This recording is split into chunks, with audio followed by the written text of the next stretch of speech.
Hi friends, నమస్తే. Welcome back to Lakshmi's cooking and art. ఈరోజు నేను అమ్మమ్మల కాలం నాటి ఒక ట్రెడిషనల్ వంటను చూపించబోతున్నాను. అవే పాల ముంజులు. దీనికోసం ముందుగా ఒక గ్లాస్ శనగపప్పును తీసుకుని ఒక గంట సేపు నానబెట్టుకోవాలి. నేను ఈ గ్లాస్తో ఒక గ్లాసు శనగపప్పును తీసుకున్నాను. గంట సేపు కాకపోయినా ఒక అరగంట అయినా నాననిస్తే పప్పు త్వరగా ఉడుకుతుంది. ఈ శనగపప్పును కుక్కర్లో వేసుకుని ఒక గ్లాస్ వాటర్ వేసుకోవాలి. ఇప్పుడు దీన్ని స్టవ్ పై పెట్టి 3 నుంచి 4 విజిల్స్ వచ్చే వరకు ఉంచుకోవాలి. 4 విజిల్స్ వచ్చిన తర్వాత చల్లారిన తర్వాత మూత తీసుకుని ఒకసారి బాగా కలుపుకోవాలి. చూస్తున్నారు కదా, పప్పు బాగా ఉడికింది కదా. ఇప్పుడు దీన్ని ఒకసారి కలుపుకుందాం. మరీ మెత్తని పేస్ట్లా చేసుకోకూడదు, పలుకు పలుకుగా బద్ద తగులుతుంటే బాగుంటుంది. ఒక గ్లాస్ శనగపప్పుకు ఒక గ్లాస్ బెల్లం వేసుకోవాలి. తీపి ఎక్కువగా తినేవారు అయితే 1.5 గ్లాసు బెల్లాన్ని వేసుకోండి. ఇప్పుడు దీనిని స్టవ్ పై పెట్టి ఉడికించుకోవాలి. ఇది కొంచెం దగ్గరగా అయ్యే వరకు ఉడికించుకోవాలి. ఇది ఉడికేలోపు ఒక ప్యాన్ తీసుకుని దానిలో 2 గ్లాసుల ఉప్మా రవ్వను వేసుకోవాలి. 2 గ్లాసుల రవ్వకు 2 గ్లాసుల పాలు, 1.5 గ్లాసు నీళ్లు వేసుకోవాలి.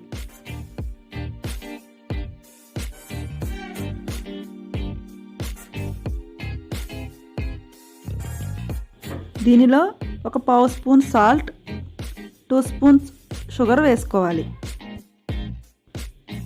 ఒకసారి అంతా బాగా మిక్స్ చేసుకుందాం. పూర్ణం ఇంకా ఉడకడానికి టైం పడుతుంది. ఈలోపు మనం ముందుగా కలిపి ఉంచుకున్న ఈ నూకను స్టవ్ పై పెట్టి ఇలా కలుపుతూ ఉండాలి. ఉడుకుతున్న పూర్ణంలో 1 స్పూన్ యాలకుల పొడిని వేసుకోవాలి. చూస్తున్నారు కదా, ఉప్మా రవ్వ ఉడకడానికి ఇంకొంచెం టైం పడుతుంది. ఇప్పుడు 1 స్పూన్ నెయ్యిని వేసుకుని బాగా మిక్స్ చేసుకోవాలి.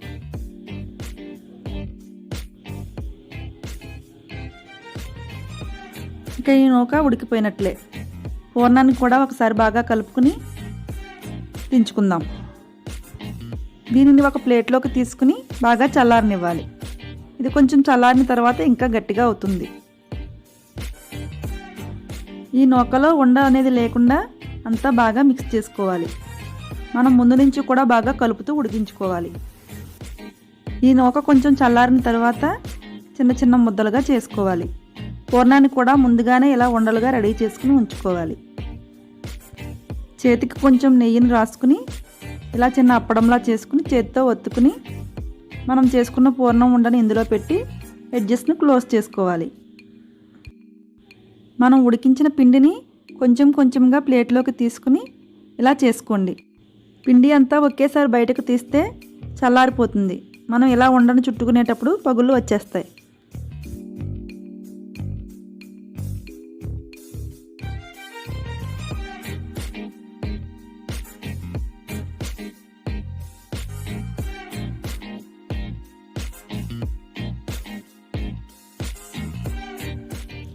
ఇలా ఉండను చుట్టుకునేటప్పుడు ఎక్కడా కూడా గ్యాప్ అనేది లేకుండా చూసుకోండి. లేకపోతే ఆయిల్లో ఫ్రై చేసేటప్పుడు పూర్ణం బయటకు వచ్చేస్తుంది.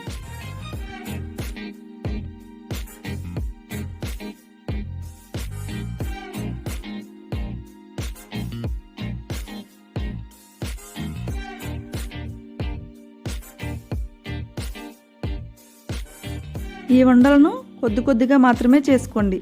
అన్నీ ఒకేసారి చేసి పెడితే డ్రై అయిపోతాయి. ఒకసారి డీప్ ఫ్రై చేయడానికి సరిపడగా చేసుకుంటే అవి ఫ్రై అయ్యేలోపు మరికొన్ని చేసుకోవచ్చు. ఇప్పుడు స్టవ్ పై డీప్ ఫ్రైకి సరిపడగా ఆయిల్ వేసుకుని అది బాగా హీట్ అయిన తర్వాత మనం చేసుకున్న ఈ పూర్ణాలను ఇందులో వేసుకోవాలి. మీరు డీప్ ఫ్రై చేసుకునేటప్పుడు ఇలా ఫ్లాట్గా ఉండే మూకుడిని కాకుండా గుంటగా ఉండే మూకుడిని తీసుకోండి. లోతు ఎక్కువగా ఉన్న మూకుడు అయితే మనం వేసుకున్న ఈ పూర్ణాలు అన్నీ బాగా డిప్ అయ్యి బాగా ఫ్రై అవుతాయి.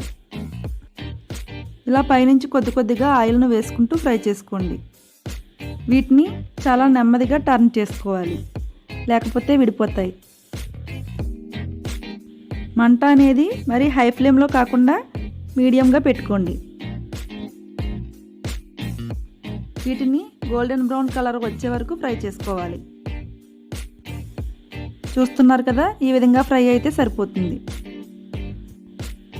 ఇప్పుడు వీటిని ఒక టిష్యూ పేపర్ ఉన్న ప్లేట్లోకి తీసుకుందాం. ఇలా ఫ్లాట్గా ఉన్న మూకిడిలో వేస్తే పాల ముంజలు అంత రౌండ్గా రావు, కొంచెం ఫ్లాట్గా వస్తాయి. గుంట ఎక్కువగా ఉన్న మూకిడిలో అయితే రౌండ్ షేప్లో వస్తాయి. చూడండి, ఇక్కడ నేను గుంట షేప్లో ఉన్న మూకిడి పెట్టాను కదా, దీనిలో అయితే చాలా రౌండ్గా బాగా వస్తున్నాయి. మనం డీప్ ఫ్రై చేసేవి ఏవైనా సరే ఇలా గుంట ఉన్న మూకిడిలో అయితేనే బాగా వస్తాయి. ఇవి చూస్తున్నారా, చూడడానికి ఎంత అందంగా ఉన్నాయో, చూడగానే తినాలనిపిస్తుంది కదండి. ఒకసారి మీరు కూడా తప్పకుండా ట్రై చేయండి. మీకు ఎలా వచ్చాయో నాకు కామెంట్స్ రూపంలో తెలియచేయండి. ఇవి చాలా చాలా టేస్టీగా ఉంటాయి. చాలామంది ఇలా వేడివేడి పాల ముంజలపై నెయ్యిని వేసుకుని తింటారు. ఈ వీడియో మీకు నచ్చితే లైక్ చేయండి, షేర్ చేయండి, సబ్స్క్రైబ్ చేయడం మర్చిపోకండి. Thanks for watching.